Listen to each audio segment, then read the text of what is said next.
Periyar Maniammai Institute of Science and Technology, Tanjavur. CSE with specialization in AI and ML, data science, cybersecurity and more. தமிழக வெற்றிக் கழக அலுவலகத்துக்கு காங்கிரஸ் குழு வருகை தந்திருக்கிறது அப்படிங்கிறத பார்க்கின்றோம். ஒரு மிகப்பெரிய முடிவை காங்கிரஸ் கட்சி எடுத்திருக்கிறத நம்ம பார்க்கின்றோம். தாவேகா அலுவலகத்துக்கு காங்கிரஸ் குழு வந்திருக்கிறாங்க. யார் யாரெல்லாம் இருக்கிறாங்க? கிரிஷ் ஷோடங்கர் இருக்கிறாரு. பின்னாடி திரு செல்வ பெருந்தகை இருக்கிறாரா? யார் இருக்காங்க? ஓகே, திரு பிரவீன் சக்கரவர்த்தி, திரு கிரிஷ் ஷோடங்கர் உள்ளிட்ட நிர்வாகிகள் வர்றாங்க. அஃப்கோர்ஸ் திரு ராஜேஷ்குமார் அவர்களும் இருப்பார், ஏன்னா அவர் தான் சட்டமன்ற குழு தலைவர். திரு செல்வ பெருந்தகை அவர்கள் இருக்கிறார். திரு கிரிஷ் ஷோடங்கர், பிரவீன் சக்கரவர்த்தி, செல்வ பெருந்தகை உள்ளிட்ட காங்கிரஸ் நிர்வாகிகள் தமிழக வெற்றி கழகத்துக்கு வர்றாங்க. ஆதவ் அர்ஜுனாவும் திரு பிரவீன் சக்கரவர்த்தியும் அவ்வளோ ஒருங்கிணைந்து வேலை செஞ்சாங்க. அவங்களோட உடல் மொழியிலேயே பார்க்கலாம். எப்படி திரு பிரவீன் சக்கரவர்த்தியை கட்டிப்பிடித்தாரன்னும் சம்பிரதாயமாக திரு செல்வ பெருந்தகையை கட்டிப்பிடிச்சாருங்கிறதுலையுமே நீங்கள் பார்க்கலாம். ஒன்று உறுதியாக சொல்ல முடியும், திரு பிரவீனும் ஆதவும் ரொம்ப ஸ்ட்ராங்காக வேலை செஞ்சாங்க. அவங்களிடையே ஒரு ஆழமான ஒருங்கிணைப்பு இருந்தது. ஓகே, நம்முடைய தாயுமானவன் இணைந்திருக்கிறார். இது ஒரு முக்கியமான நிகழ்வை நம்ம திரையில பார்த்துட்டு இருக்கோம். ஒரு நீண்ட கால திமுக காங்கிரஸ் உறவு முறிந்து தாவேகா காங்கிரஸ் உறவு மலர்ந்து அது காட்சிகளாக அரங்கேறத பார்க்கின்றோம்.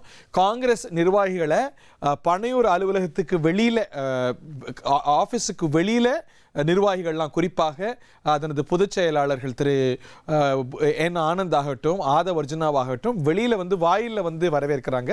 That gesture itself says a lot. தாய்மானவன் நம்மோடு இணைந்திருக்கிறார். இந்த சந்திப்போடைய நிகழ்ச்சி நிரல் என்ன? இந்த ஆதரவு கடிதத்தை வழங்குறதை தாண்டி இதில் என்ன முக்கியமாக எதிர்நோக்கப்படுகிறது தாய்மானவன்? திமுக காங்கிரஸ் இடையேயான அந்த கூட்டணி, ஒரு நீண்டகால கூட்டணி என்பது இன்று நிறைவுக்கு வந்திருக்கிறது. கூட்டணியை முறித்துக் கொண்டு தற்போது காங்கிரஸ் தாவேகா அலுவலகமான பனையூருக்கு வருகை தந்திருக்கிறாங்க. முக்கிய நிர்வாகிகள் நேரடியா இங்கே வருகை தந்திருப்பதை பார்க்க முடிகிறது. முன்னதாகவே தாவேகா தலைவர் விஜய் பனையூர் அலுவலகத்திற்கு வருகை தந்துவிட்டார். தொடர்ந்து தாவேகாவுடைய சட்டமன்ற உறுப்பினர்களோடு அவர் சிறிது நேரம் ஆலோசனையிலும் ஈடுபட்டிருந்தார். இப்படிப்பட்ட நிலையில தான் காங்கிரஸ் உடைய தலைவர்கள் இங்கே வருகை தந்திருக்கக்கூடிய நிலையில அனைவரையுமே தாவேகாவுடைய இரண்டாம் கட்ட தலைவர்கள் அனைவருமே வாயிலுக்கு நேரில் வரவேற்று உள்ளே அழைத்து செல்லக்கூடிய காட்சிகளை பார்க்க முடியுது. குறிப்பா இந்த சந்திப்புல காங்கிரஸ் உடைய மேலிட பொறுப்பாளர் கிரிஷ் ஷோடங்கர், தமிழக காங்கிரஸ் கமிட்டி தலைவர் செல்வ பெருந்தகை மற்றும் காங்கிரஸ் உடைய எம்எல்ஏக்கள் வருகை தந்திருப்பதை பார்க்க முடிகிறது. தாவேகாவுக்கு காங்கிரஸ் ஆதரவு அளித்திருக்கக்கூடிய ஒரு சூழல்ல தாவேகாவுக்கான பலம் என்பது அதிகரித்திருக்கிறது. பெரும்பான்மையை நிரூபிப்பதற்கு காங்கிரஸ் ஒத்துழைப்பை வழங்கியிருக்கக்கூடிய நிலையில இந்த சந்திப்பு என்பது முக்கியத்துவம் வாய்ந்ததாக. மீதி நம்பர்ஸ்க்கு அவங்க என்ன திட்டம் வச்சிருக்காங்க? இப்போ 108+5 வந்துருச்சு. But that is not enough இல்லையா? ஸோ மார்க்சிஸ்ட் கம்யூனிஸ்ட் கட்சிக்கு வேற பார்வை இருக்குங்கிறது அவங்க செயலால உணர்த்துறாங்க. இந்த மீதி நம்பர்ஸை இன்னைக்கும், அதுவும் கவர்னர் சந்திப்புக்கு முன்னாடி எப்படி மேனேஜ் பண்ண இருக்கிறாங்க? Where are they planning to get it from? தாவேகாவுக்கான தேவை என்பது 11. 5 பேர் காங்கிரஸ்ல இருக்கிறாங்க. அவர்கள் ஆதரவை வழங்கிட்டாங்க. மீதம் இருக்கக்கூடிய கட்சிகளுக்கிட்ட தொடர்ந்து பேச்சுவார்த்தை திரைமறைவுல போயிட்டு இருக்குது.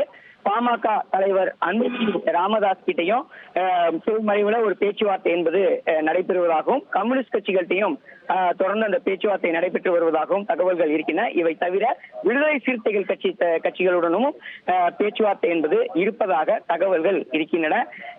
இந்த பேச்சுவார்த்தையுடைய நிறைவாக ஒருமித்த கருத்து என்பது எட்டப்படக்கூடிய பட்சத்துல பல்வேறு கட்சிகள் கூட்டணிக்கு சம்மதம் தெரிவிக்கக்கூடிய பட்சத்துல அவர்களும் இதே போல ஆதரவு அளிப்பார்கள் என எதிர்பார்க்கப்படுகிறது.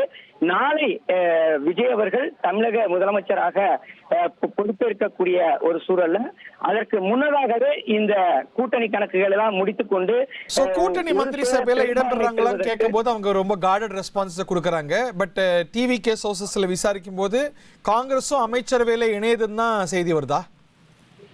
ஆம், ஏற்கனவே தாவேக்காவை பொறுத்த மட்டில் முதல் மாநில மாநாட்டிலிருந்தே வந்து விஜய் அவர்கள் ஒரு விஷயத்துல தெளிவாகவே இருக்கிறார். என்னன்னா, கூட்டணிக்கு யாரெல்லாம் வராங்களோ அவர்களுக்கு ஆட்சியிலும் அதிகாரத்திலும் பங்கு என்ற ஒரு விஷயத்தை அவர் முன்னெடுத்திருந்தார்.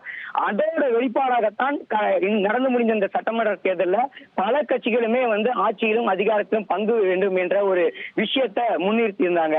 இப்படிப்பட்ட நிலையில தான் தேர்தலுக்கு பிறகாக தற்போது அமையப்பெறக்கூடிய அந்த கூட்டணிக்கு தாவேகா தரப்புல வரக்கூடிய கட்சிகளுக்கு ஆட்சியிலும் அதிகாரத்திலும் பங்கு என்ற அடிப்படையில அமைச்சரவையில வாய்ப்பு கொடுப்பதற்கான வாய்ப்பு இருப்பதாக தகவல்கள் இருக்கின்றன. தொடர்ந்து திரைமறைவில் நடைபெற்று வரக்கூடிய அந்த பேச்சுவார்த்தை இடும்போது இது போன்ற ஆட்சியில பங்களிக்கக்கூடிய வகையில அமைச்சரவையில தேவையான வாய்ப்புகளை வழங்குவதாகவும் தாவேகா தரப்புல உறுதியளிப்பதாகவும் தகவல்கள் சொல்லப்படுகிறது. காங்கிரஸை பொறுத்தமட்டில் பார்த்தோம் என்றால் இன்று காலை வெளியான அறிக்கையில பல்வேறு விஷயங்களை வந்து குறிப்பிட்டிருந்தாங்க. குறிப்பாக தற்போது விஜய் அவர்களுக்கு இந்த ஆதரவு வந்து அளித்திருக்கக்கூடிய ஒரு நிலையில தொடர்ந்து வரும் நாட்களிலும் அடுத்து வரக்கூடிய உள்ளாட்சி தேர்தல், மக்களவை தேர்தல் என அனைத்து தேர்தலிலுமே வந்து இந்த கூட்டணி தொடர்வதை விரும்புவதாக காங்கிரஸ் தரப்புல மேலிடத்தின் தரப்புல அறிவிப்பு என்பது வெளியிடப்பட்டிருக்கிறது. அது மட்டுமல்லாம பல்வேறு விஷயங்களை முன்னெடுத்திருக்காங்க. குறிப்பாக விஜய் அவர்கள் அரசியலமைப்பு கோட்பாடுகளை நம்பக்கூடிய ஒரு மதச்சார்பற்ற ஒரு கட்சியாக செயல்பட வேண்டும். அப்படி இருக்கக்கூடிய பட்சத்தில் தான் தாங்கள் வந்து ஆதரவு வந்து வழங்குவதாக ஒரு நிபந்தனை வந்து கொள்கை சார்ந்த அந்த நிபந்தனை வழங்குவதாக காங்கிரஸ் வந்து வெளிப்படுத்தினாங்க. Periyar Maniammai Institute of Science and Technology, Tanjavur. RIAC ranked number 17 in India by IIRF.